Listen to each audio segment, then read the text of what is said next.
Hello everybody, this is Alex101 and once again welcome back to another commentary of this RUSE games that I play so often. I have taken the United States of America and my ally Michel Lix has taken Germany. My enemy is Thoth with Germany and Darus with the Soviet Union, and this is on the map of diplomats. The feature or the strategy I used for this game was tank rush. I researched the advanced medium tanks over here and I just sent tons of them at my enemy base over here. And to make this attack possible, I use the ruse of radio silence as much as I can. An interesting feature about the map you must be noticing is that there are 3 supply lines in this zone. So I try to make some sort of a secondary headquarters out here and then get the resources from these 3 supply depots, which should be, due to the orientation of the map, away from the reach of my enemies. So I'll be safely able to gain resources from these 3 zones and lay focus on the attack on this front. I applied the rules of radio silence and blitz together. Blitz was already active from the very beginning, and I created willies, which are the unarmed recons made from the barracks of the United States Army.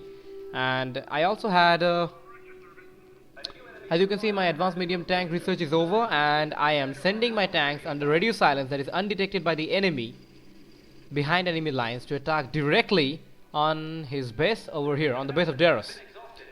However, due to the, for some unfortunate reasons, I wasn't, instead of applying the radio silence in this sector, I applied the radio silence ruse in the sector next to it. So my enemy was actually able to actually gain sight into what I was doing in this center. That is, I was sending tanks. These tanks would be indicated normally as big circles on the map, and he would be able to know that in which direction I'm propagating. Although he did try to actually respond to that, but that response, and so my attack could proceed unhindered. Over here you can see, due to my mistake in applying the radio silence ruse in the sector next to it, my tanks were under attack from the artillery fire.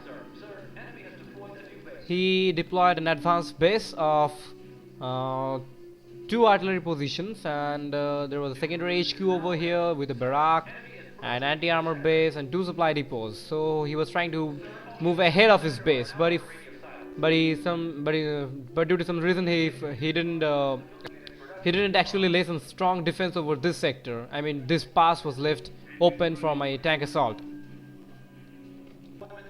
With the next ruse coming with me, I applied the ruse of radio silence in this sector too, but because he sent an armored recon over here, my units were easily visible, you know, because these armored recons, these recon units detect enemies even under even under radio silence.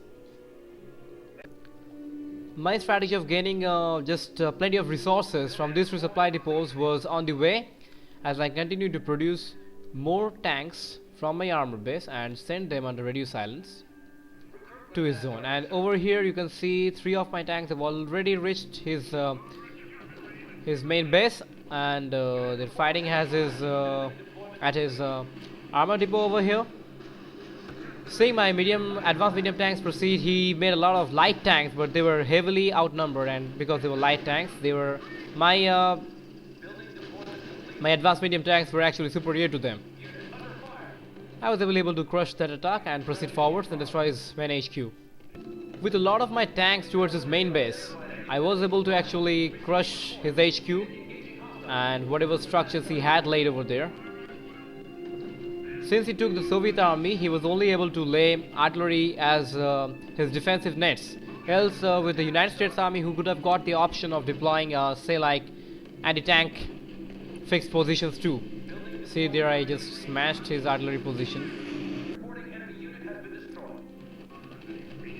I mainly concentrated in destroying his main HQ over there, which is a heavy resistance structure, and it requires quite a number of blows to get destroyed. Here you can see the action. My tanks destroying his main HQ.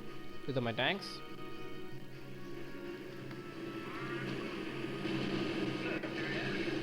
I finally managed to destroy his HQ, and I wanted to finish off with the remaining of his base over here. and I'm sending further advanced medium tanks to assist in the assault.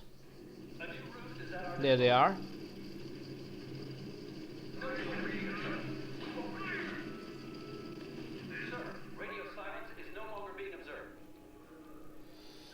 Then I started a two-way attack on his main base. Just see how his base just vanished because they applied the rules of camouflage over in this sector. Whatever units he built, like say anti-tank guns and light infantry, were easily taken down by my advanced medium tanks. Now, one thing I'd like to mention, I was lucky that in this case my enemy didn't go for air units, because if he had fighter bombers I would have been in trouble, because they are deadly against tanks, any sort of tanks.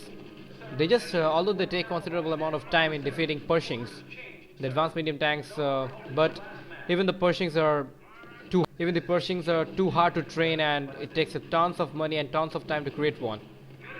But even if you have number of say like you have a number of fighter bombers, you can easily take down the Pershings too. So at this moment my opponent surrenders and his base was taken over by his ally over here.